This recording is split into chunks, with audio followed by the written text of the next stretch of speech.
اللهم لك الحمد كما أنت أهله فصل على محمد كما أنت أهله وافعل بنا ما أنت أهله إنك أهل التقوى وأهل المغفرة. سبحان الله وبحمده عدد خلقه ورضا نفسه وزنة عرشه ومداد كلماته. خواتین و حضرات، رمضان المبارک کا مہینہ اللہ جل شانہ کی فضل سے اور اللہ کا احسان، اللہ جل شانہ ہمیں آپ کو روزہ رکھنے کی توفیق دے رہے ہیں۔ یہ وہ مہینہ ہے جس میں قرآن کا نزول ہوا، بلکہ نہ صرف یہ کہ قرآن کا بلکہ باقی بھی جتنی آسمانی کتابیں ہیں، اور رمضان المبارک ہی میں اللہ جل شانہ نے اپنے مختلف نبیوں اور پیغمبروں کو بھیجیں۔ پھر اس کے پہلے 10 دن رحمت کے ہوتے ہیں، اگلے 10 دن مغفرت کے ہوتے ہیں، اور پھر آخری 10 دن جہنم سے خلاصی کے۔ پہلے 10 دن رحمتوں کے کہ اللہ کی رحمت اپنے بندوں کی طرف بہت خاص طریقے سے متوجہ رہتی ہے۔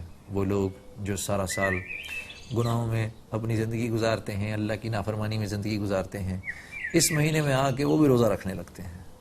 ایک آدمی جو تمام ہر قسم کی برائی میں مبتلا ہے، اس مہینے کے تقدس میں آ کے تو وہ اپنے آپ کو ان برائیوں سے حتی الامکان روک لیتا ہے، پھر روزہ رکھتا ہے اللہ کو راضی کرنے کے لیے۔ تو یہ اللہ کی رحمت ہے، کیونکہ اللہ جل شانہ فرما رہے ہیں لا حول ولا قوت الا باللہ، نہیں کر سکتے تم کوئی نیکی جب تک ہماری مرضی نہ ہو، نہیں بچ سکتے جب تم کسی ایسی برائی سے جب تک ہماری مرضی نہ ہو۔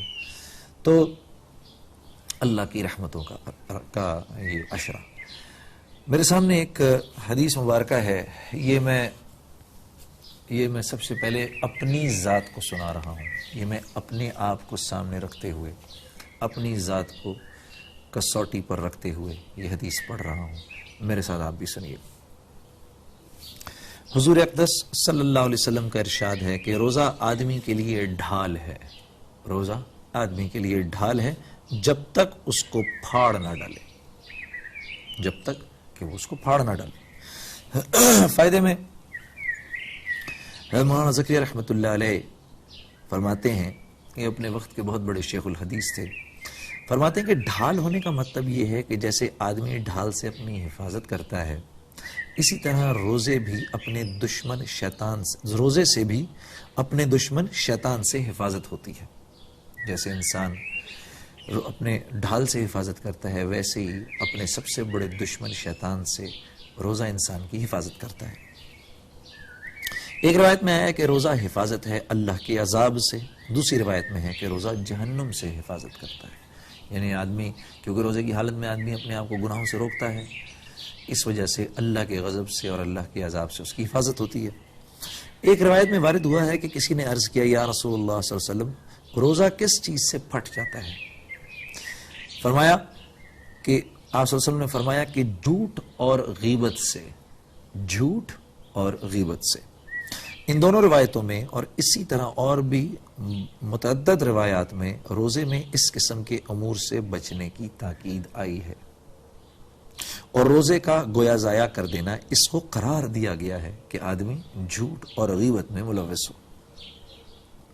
ہمارے اس زمانے میں روزے کے کاٹنے کے لیے، ہم آج کل روزہ کاٹنے کے لیے کہ کسی طریقے سے وقت کٹ جائے ہیں، یہ بھوک کا ٹائم کٹ جائے، آپس میں خوشگپیاں مارتے ہیں، اس اوائی توائی میں ہم کسی کا لوگوں کا ذکر شروع کر دیتے ہیں، فلاں ایسا ہے، فلاں ایسا ہے، فلاں ایسا ہے، فلاں عورتیں آپس میں بیٹھ کے فلاں ایسی ہیں، فلاں ایسی ہیں۔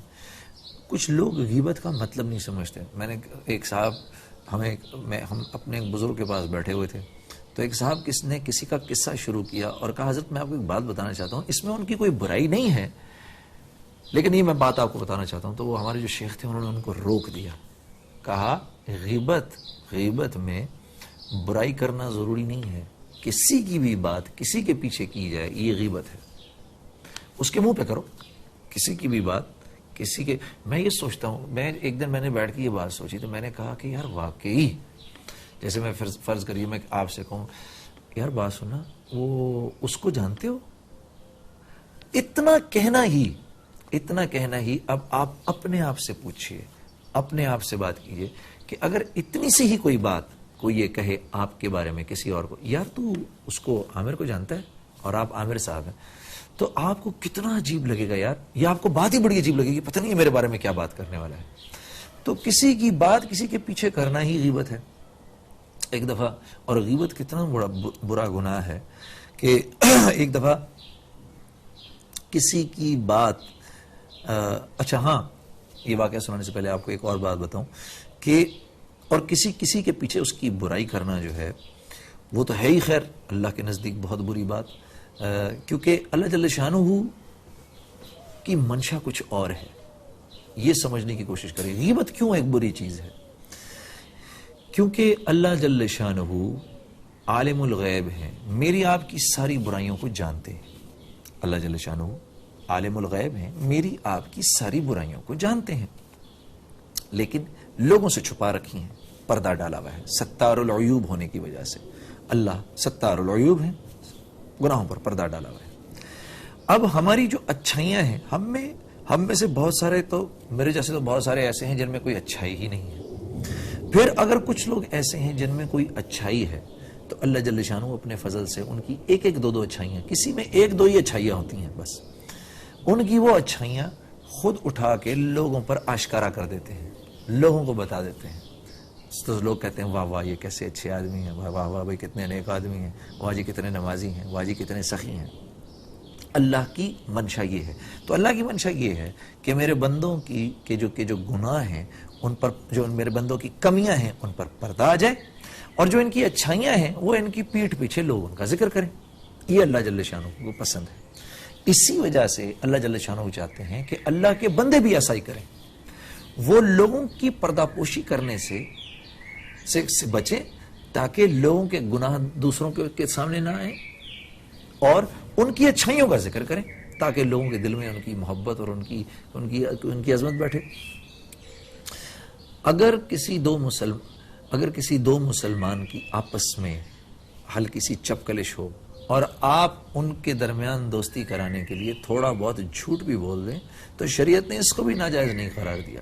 اس کو ہم تھوڑا سا ڈسکس کریں گے اس چھوٹی سی بریک کے بعد۔ محمد کا روزہ قریب آ رہا ہے۔ جی، بریک سے پہلے میں نے عرض کی تھی کہ اگر کوئی دو لوگ آپس میں لڑے بیٹھے ہوں تو اگر آپ ان کی آپس کی دوستی کرانے میں تھوڑی سی اگر غلط بیانی سے بھی کام لے لیں تو اس میں بھی کوئی، شریعت اس کی بھی اجازت دیتی ہے۔ مثال کے طور پہ دو آپس میں جھگڑے بیٹھے ہیں، آپ ایک کے پاس جائیں اور جا کر کہیں تمہیں پتہ ہے ویسے تو تم اس کے خلاف دل میں عداوت رکھتے ہو، وہ فلاں کے ساتھ بیٹھ کے تمہاری اچھائیاں کر رہا تھا، تو اس سے اس کے دل میں ایک ہلکا سا خیال آئے گا یار واقعی، اور یہی بات جا کے آپ دوسرے کو بھی کہہ دیں کہ بھئی تو اس سے دل میں عداوت رکھتا ہے، تجھے پتہ ہے وہ فلاں کے سامنے بیٹھ کے تیری اچھائیاں بیان کر رہا تھا، تو آپس میں ایک دم محبت آ جائے گی۔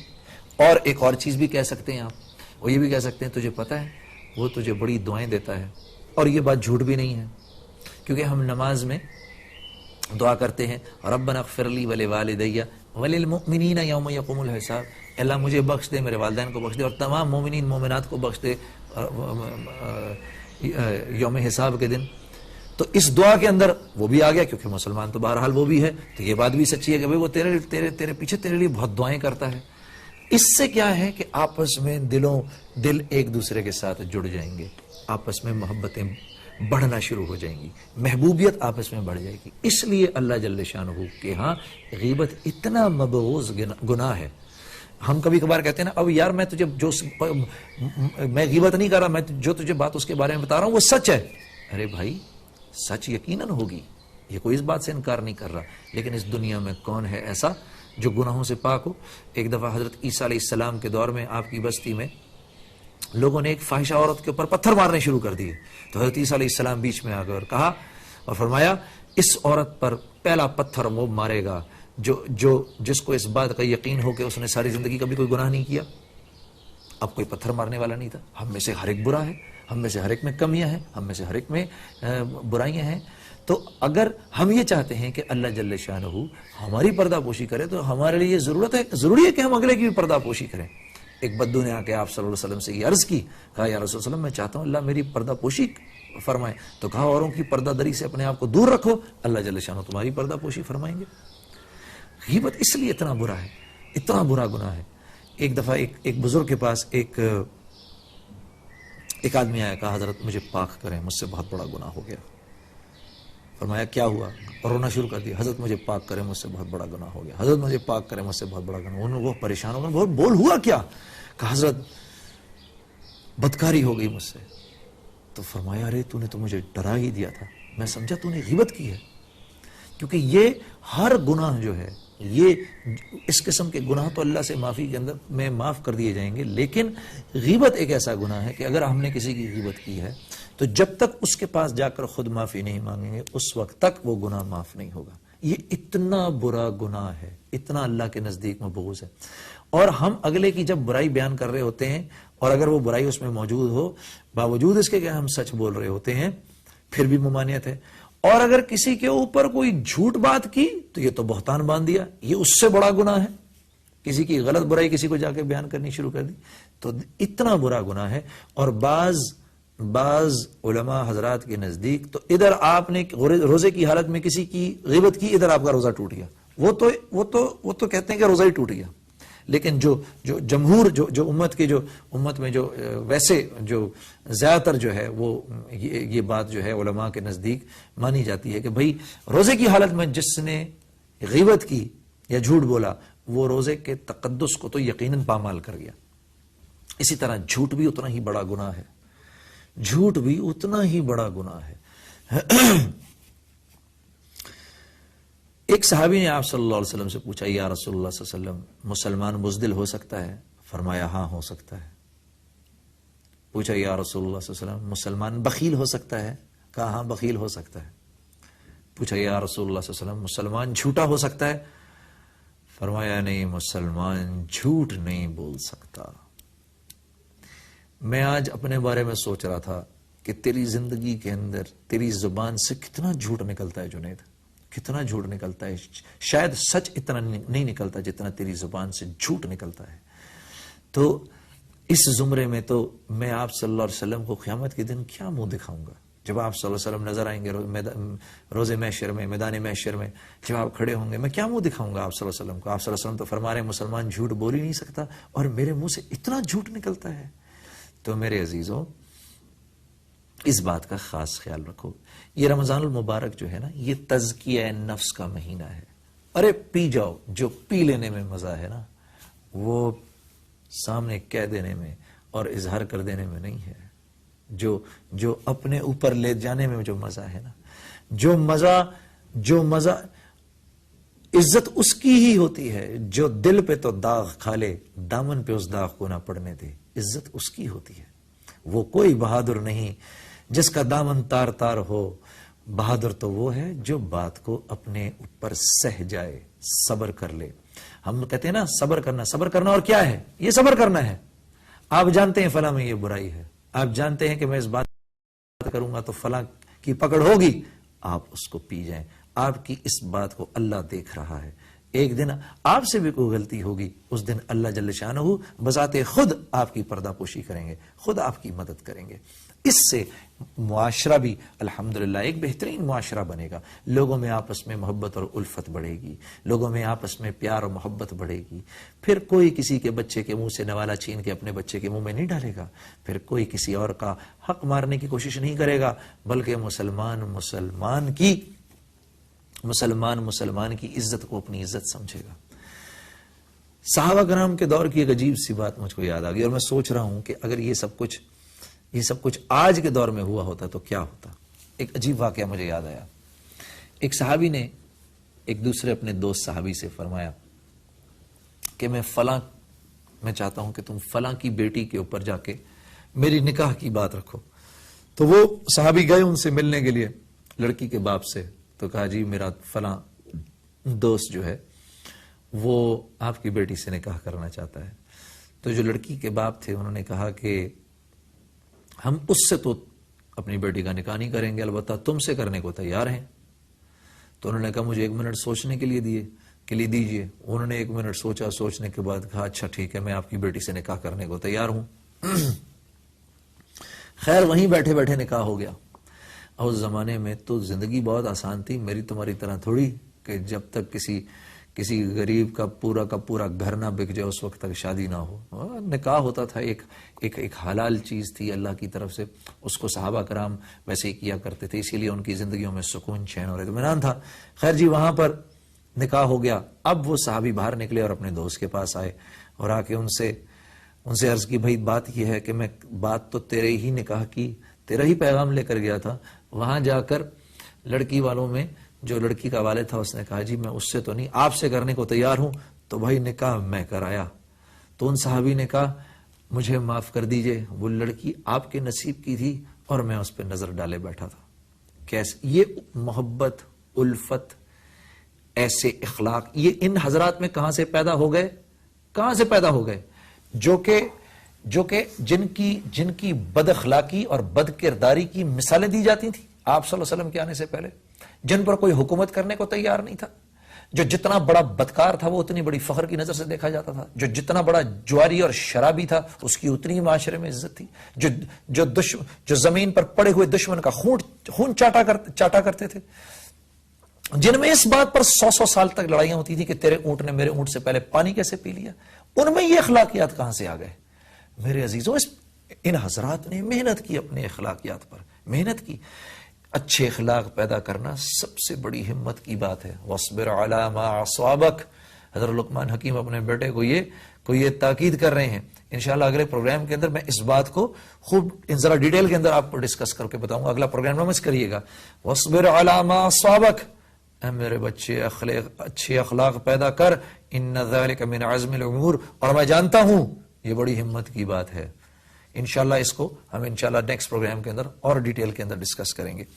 تو میں کہنا یہ چاہ رہا تھا کہ اپنے روزے کی حفاظت کرو, اپنے روزے کی حفاظت کرو.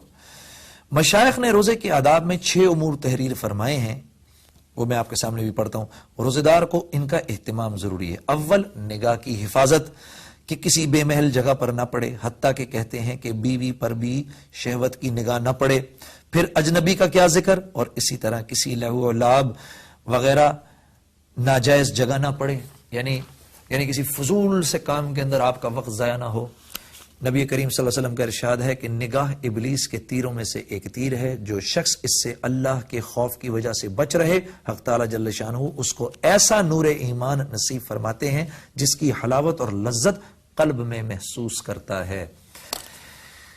جتنا کسی نامحرم پر نگاہ ڈالنے سے ممانعت ہے, اتنا ہی پہلی نظر پڑی اور نظر جھکا لی, پہلی نظر پڑی اور اللہ کے ڈر سے نظر جھکا لی, اللہ جل شانہ اسی وقت پچھلے تمام گناہ معاف کر دیتے ہیں. صوفیہ نے بے محل کی تفسیر یہ کی ہے کہ ہر ایسی چیز کو دیکھنا اس میں داخل ہے جو دل کو حق تعالی جل شانہ سے ہٹا کر کسی دوسری طرف متوجہ کر دے. دوسری چیز زبان کی حفاظت ہے. جھوٹ, چغل خوری, لغویات, غیبت, بدکوئی, بد کلامی, جھگڑا وغیرہ سب چیزیں اس میں داخل ہیں. بخاری شریف کی ایک روایت میں ہے کہ روزہ آدمی کے لیے ڈھال ہے, اس لیے روزے دار کو چاہیے کہ زبان سے کوئی فحش بات یا جہالت کی بات, مثلا تمسخر, جھگڑا وغیرہ نہ کرے. اگر کوئی دوسرا جھگڑنے لگے تو کہہ دے کہ میرا روزہ ہے, اور اگر وہ بے وقوف نہ سمجھ ہو تو اپنے دل کو سمجھاوے کہ تیرا روزہ ہے, تجھے ایسی لغویات کا جواب مناسب نہیں. بالخصوص غیبت اور جھوٹ سے تو بہت ہی احتراز ضروری ہے کہ بعض علماء کے نزدیک اس سے روزہ ٹوٹ ہی جاتا ہے. نبی کریم صلی اللہ علیہ وسلم کے زمانے میں 2 عورتوں نے روزہ رکھا. روزے میں اس شدت سے بھوک لگی کہ ناقابل برداشت بن گئی, ہلاکت کے قریب پہنچ گئیں. صحابہ کرام نے نبی کریم صلی اللہ علیہ وسلم سے دریافت کیا تو حضور صلی اللہ علیہ وسلم نے ایک پیالہ ان کے پاس بھیجا اور ان دونوں کو اس میں قے کرنے کا حکم دیا. دونوں نے قے کی تو اس میں گوشت کے ٹکڑے اور تازہ کھایا ہوا خون نکلا. لوگوں کو حیرت ہوئی تو حضور صلی اللہ علیہ وسلم نے ارشاد فرمایا کہ انہوں نے حق تعالی جل شانہ کی حلال روزی سے تو روزہ رکھا اور حرام چیزوں کو کھایا کہ دونوں عورتوں نے لوگوں کی غیبت کی تھی. باقی انشاءاللہ بات اگلے پروگرام تک کے لیے موقوف.